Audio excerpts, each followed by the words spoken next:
The following story has been brought to you by StoriesToInspire.org. My good friend Rabbi Yehoshua Wasserman from the Denver Yeshiva, he just told me this story.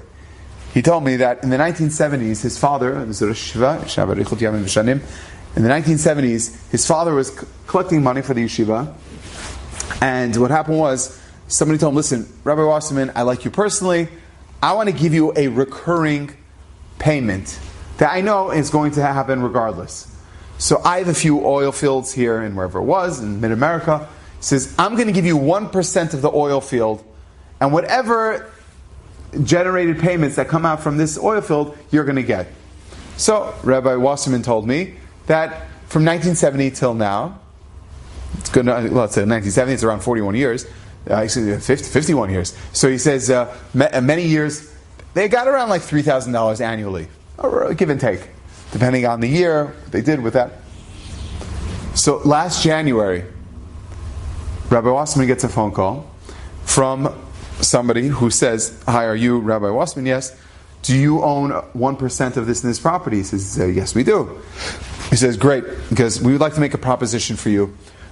We're buying out the whole land, and we found out that you have 1%. We basically bought out 90-something percent, and there's little slivers here and there. We're trying to basically buy 100% of the property. You have just 1%.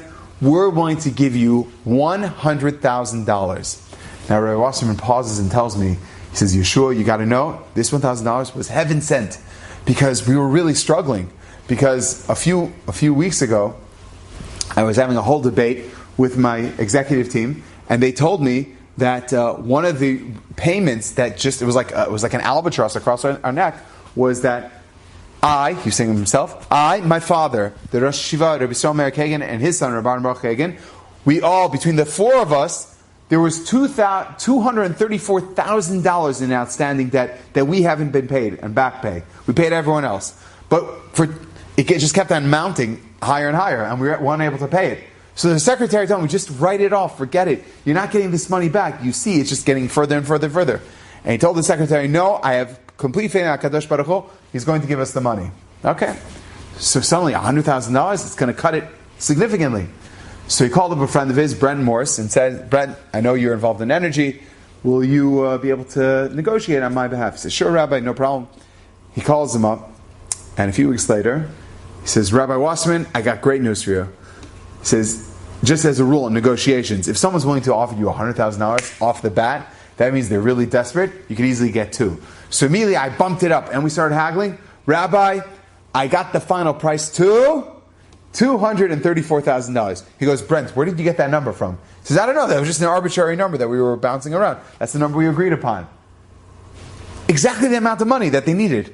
That was exactly what they needed. This person didn't even realize that the 1% he gave would eventually bail out the person he was trying to help. You don't know what your money will do. You don't know what it will do, how it will affect you. It could be everlasting. It's not just for the name, but the idea is that this is a very big Yetzirah, and we have to know, for tzedakah especially, when it comes to nidarim, you have to be so careful about what you say, especially for tzedakah, and if you do make a nidar for tzedakah with your mouth, immediately fulfill it, don't wait. Enjoyed this story? Come again. Bring a friend. StoriesToInspire.org